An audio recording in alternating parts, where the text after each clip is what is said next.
आज की जो बोध कहानी मैं आपको सुनाने वाला हूँ उसमें आपको 5 ऐसे तरीके पता चलेंगे जिसके माध्यम से अगर आप कर्म करते हैं तो आप अच्छे कर्म भी कर पाएंगे और दुखी भी नहीं होंगे। इससे पहले कि आप इस कहानी में खो जाएं, इस चैनल को सब्सक्राइब जरूर कर लें। तो चलिए कहानी शुरू करते हैं। एक गांव में आनंद नाम का एक युवक रहता था। उसका भरा पूरा परिवार था। उसके 2 बच्चे थे, उसकी पत्नी थी, लेकिन उसके माता पिता इस दुनिया से चल बसे थे, इसीलिए पूरे परिवार की जिम्मेदारी उसी के कंधों पर थी। बच्चे अपनी पढ़ाई करते थे और उसकी पत्नी अपने घर गृहस्थी के कामों के साथ गाय, भैंस, बकरी इत्यादि का दूध बेच बेच कर अपना घर चलाते थे। और आनंद पहाड़ में पत्थर तोड़ने का काम करता था। बहुत ही मेहनत भरा काम था। पूरे दिन काम करता तो रात को थक कर घर पर वापस लौटता। लेकिन इतनी मेहनत करने के बाद भी अगर आनंद को गांव का कोई भी आदमी मदद के लिए बुलाता तो आनंद कभी भी मना नहीं करता था। उसके जीवन का एक ही सिद्धांत था कि अगर मैं दूसरों की मदद करूंगा तो परमात्मा मेरा साथ देंगे, परमात्मा मेरे साथ कुछ बुरा नहीं होने देंगे। आनंद अपने इस सिद्धांत का पालन बहुत ही कड़ाई के साथ करता था। वो इस सिद्धांत पर इतना विश्वास करता था कि अगर कोई बाहर का आदमी उससे मदद मांग ले तो वो अपने घर का काम भी अधूरा छोड़कर उस आदमी की मदद करने के लिए पहुंच जाता था। जिस वजह से उसकी पत्नी बहुत परेशान रहती थी। वो अक्सर आनंद को समझाने की कोशिश करती थी कि सबसे पहले अपना काम करो, अपने परिवार को देखो। 2 बच्चे हैं हमारे और फिर भी तुम दूसरों के काम करने में लगे रहते हो। अरे अपने घर को तो संभाल लो, अपना घर संभल नहीं रहा, दूसरों की मदद करने चले हैं। और जब ऐसी ऐसी बातें आनंद के कानों में पड़ती तो उसके हृदय में कांटा सा चुभने लगता था और उन दोनों में लड़ाई झगड़ा शुरू हो जाता था। अक्सर उनके लड़ाई झगड़े का यही सबसे बड़ा कारण होता था। लेकिन ना तो आनंद अपने आप को बदल पाया और ना ही उसकी पत्नी ने उसको समझाना कभी बंद किया। इसी वजह से आए दिन उनके घर में कलेश होता रहता था। जहाँ तक उस गांव वालों की बात थी तो वो आनंद के स्वभाव को जानते थे और वो जानबूझकर जो काम आसान भी होता था, जो उनके सामर्थ्य में भी होता था, उस काम के लिए भी वो आनंद को बुलाते थे ताकि उन्हें कम मेहनत करनी पड़े। कहने का अर्थ ये है कि गांव वाले आनंद की इस भलमनचाहत का फायदा उठाते थे, लाभ उठाते थे और सब पीछे से उसका मजाक उड़ाते थे, उसे बेवकूफ कहते थे। ऐसे ही समय बीतता रहा और एक दिन आनंद की पत्नी बहुत ज्यादा बीमार पड़ गई। आनंद से जो कुछ भी सेवा हो सकती थी उसने वो सब अपनी पत्नी के लिए किया। उसने गांव के वैद्य को बुलाकर अपनी पत्नी की जांच करवाई, लेकिन ये रोग उस वैद्य की पकड़ के बाहर था। इसीलिए उस वैद्य ने कहा कि तुम अपनी पत्नी को नगर में जाकर किसी बड़े वैद्य को दिखाओ तो तुम्हारी पत्नी की जान बच सकती है। जल्द से जल्द नगर पहुंचने की व्यवस्था करो, नहीं तो तुम्हारी पत्नी के प्राण संकट में हो जाएंगे। ये सुनकर आनंद के पैरों तले जमीन फिसल गई। उसने ये नहीं सोचा था कि उसकी पत्नी के प्राण संकट में हैं। वो सोच रहा था कि कोई साधारण सा रोग होगा जिसका इलाज हो जाएगा। लेकिन जब उसने वैद्य की ये बात सुनी तो वो घबरा गया।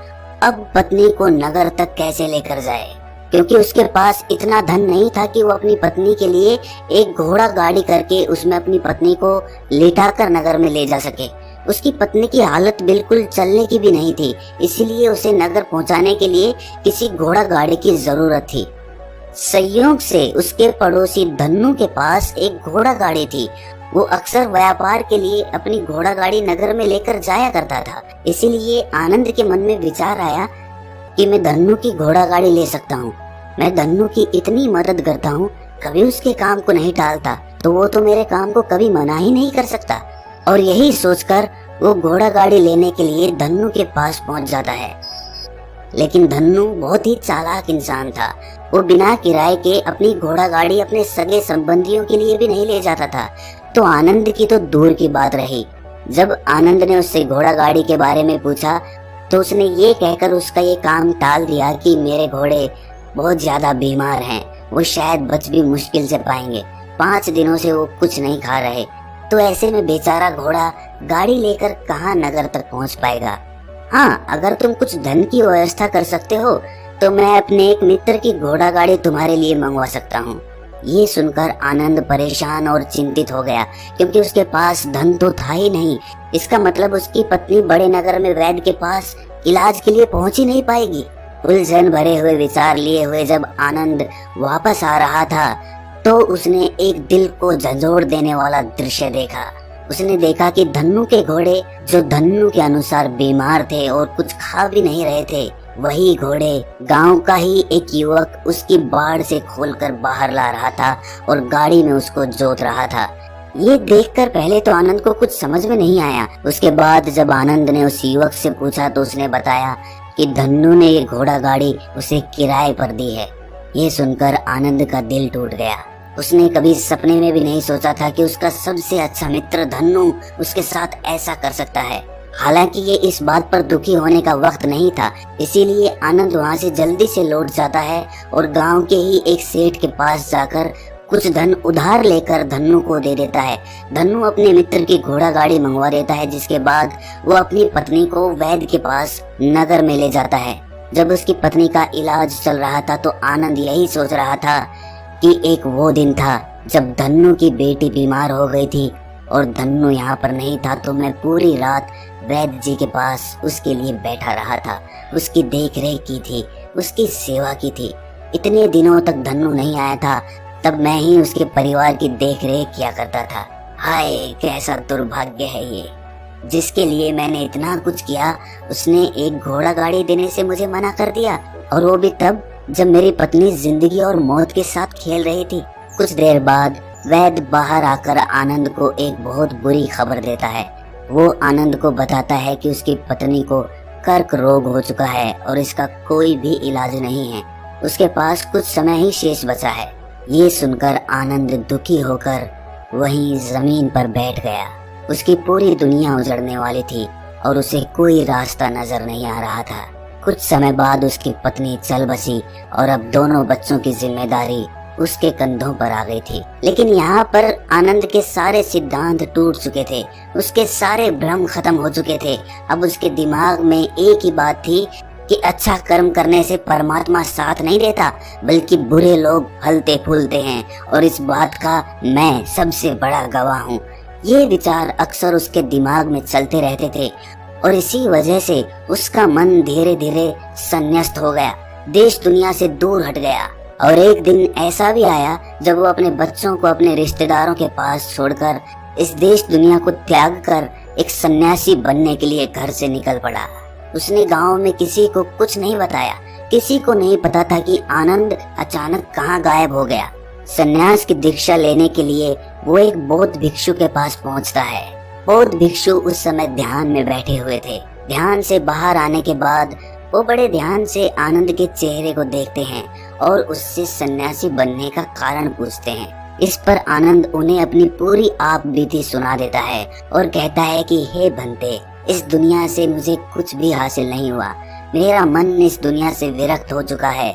जब अपने दोस्तों ने ही मेरा साथ नहीं दिया तो इस दुनिया में रहने का क्या मतलब, और इसी वजह से मैं सन्यासी बनना चाहता हूँ। ये सुनने के बाद बौद्ध भिक्षु ने उपदेश देना शुरू किया। उन्होंने कहा कि याद रखना बंते, जीवन से विरक्त होकर सन्यासी बनना तुम्हें परम सुख तक कभी नहीं पहुंचा सकता, परमानंद तक कभी नहीं पहुंचा सकता। तुम दुनिया से अपने मन पर एक बोझ लेकर विरक्त हुए हो, तुम दुनिया से परमात्मा की खोज करने के लिए विरक्त नहीं हुए हो। इस भ्रम में कभी मत रहना। तुम संसार से विरक्त हुए हो क्योंकि संसार ने तुम्हें धोखा दिया, ऐसा तुम्हें लगता है। इसीलिए तुम परमात्मा पे कभी विश्वास नहीं कर पाओगे और ना ही उन पे अपनी पूर्ण आस्था बना पाओगे। इसीलिए सन्यासी होने का भी तुम पूरा लाभ कभी नहीं उठा पाओगे। सन्यासी होने का लाभ तब मिलता है जब हमारे प्रभु में, परमेश्वर में, परमात्मा में पूर्ण आस्था बन जाती है। मैं तुमसे पूछता हूँ, क्या तुम्हारी आस्था परमात्मा में है? ये सुनकर आनंद कहता है कि हे बंते, मैं तो दुनिया देख कर आया हूँ कि जो बुरे कर्म करता है वो फलता फूलता है, और जो अच्छा काम करता है उसे प्रभु कुछ भी नहीं देता, परमात्मा उसे दुख ही दुख देता है। इसीलिए मैं परमात्मा पे अपनी पूर्ण आस्था कैसे बना सकता हूँ? ये सुनकर उस बौद्ध भिक्षु ने कहा कि यही तो मैं तुम्हें समझाना चाहता हूँ कि तुम पूरी ऊर्जा अपनी सन्यासी जीवन में लगाओ और उसके बाद भी तुम्हें फल प्राप्त ना हो तो तुम्हें कैसा लगेगा। इसीलिए किसी की भी मदद करने के मैं 5 सिद्धांत तुम्हें बताता हूँ। ये 5 सिद्धांत समझकर संसार में वापस लौट जाओ और संसार में एक ग्रस्त जीवन जियो। उसके बाद ही सन्यासी जीवन का उदय होता है, जब हम अपने ग्रस्त जीवन को पूर्ण रूप से समझ लेते हैं और अपनी जिम्मेदारियों का निर्वाह कर देते हैं। ये कहकर बौद्ध भिक्षु ने कहना शुरू किया कि जब भी तुम किसी की सहायता करते हो, किसी की मदद करते हो, तो उसमें सबसे पहली बात, सबसे पहला सिद्धांत जो ध्यान में रखने का होता है वो होता है कि किसी की मदद करते वक्त, किसी की सहायता करते वक्त कभी भी उससे उम्मीद मत रखना। ये मत सोचना कि आज मैंने इसकी सहायता कर दी, मदद कर दी, तो कल बदले में ये भी मेरी सहायता करेगा, मेरी मदद करेगा। अगर तुम ऐसा सोचोगे तो तुम्हें जीवन में दुखों का सामना करना ही पड़ेगा, क्योंकि एक नहीं तो दूसरा या दूसरा नहीं तो तीसरा कोई ना कोई तुम्हारी उम्मीद जरूर तोड़ेगा। और वास्तविकता में वो मदद या वो सहायता नहीं होती है, वो हमारे लालच का ही एक रूप होता है।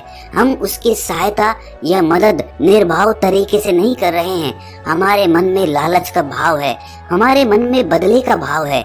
हम ये सोचकर मदद करते हैं कि इसकी मदद कर देता हूँ तो कल ये मेरे भी मदद करेगा, और यही लालच हमें अक्सर उन लोगों की मदद करने पर विवश करता है जो किसी न किसी रूप में धनवान होते हैं, क्योंकि हमें लगता है कि कल ये आदमी धन के द्वारा मेरी मदद कर सकता है। और इसीलिए जिस इंसान को वास्तविकता में मदद की आवश्यकता है, हो सकता है वो गरीब हो, लेकिन हमारा मन अपने लालच के वशीभूत होकर उसकी मदद कभी नहीं करेगा। इसीलिए किसी की मदद और किसी की सहायता करने के अपने विचार को विस्तार दो। केवल एक प्रकार के वर्ग के लिए अपनी सहायता या अपनी मदद पेश मत करना, उस सब के लिए समान होनी चाहिए। जरा सोचो, एक तरफ तुम्हारा मित्र हो जिसके पास धन है, संपदा है, और दूसरी तरफ कोई गरीब औरत हो जो भूखी बैठी हुई है। तुम्हारा दोस्त तुमसे कहता है कि यार आज तो खाने के लिए अच्छे अच्छे पकवान मंगवा लो बाजार से, और दूसरी तरफ वो औरत तुमसे 2 सूखी रोटी मांग रही है, तो तुम किसकी मदद करोगे? कौन मदद का हकदार सबसे पहले है? सबसे पहले हमारा कर्तव्य बनता है कि उस औरत की भूख मिटाएं, लेकिन अक्सर इंसान ऐसे नहीं सोचता। वो अपने दोस्त को तो खिला देगा, उसको तो बाजार से बहुत महंगी वस्तु मंगा के दे देगा, लेकिन किसी गरीब को उसकी भूख मिटाने के लिए पैसा या धन नहीं देगा। दूसरी बात जो ख्याल में रखने की है वो ये कि सहायता करते वक्त हमारा लालच कभी भी उसके साथ नहीं जुड़ना चाहिए। अक्सर हम जब किसी की मदद करते हैं तो हमारा लालच और हमारा स्वार्थ ही उसके साथ जुड़ा होता है, और हम अपनी भविष्य की योजना तैयार करके उस आदमी की मदद करते हैं।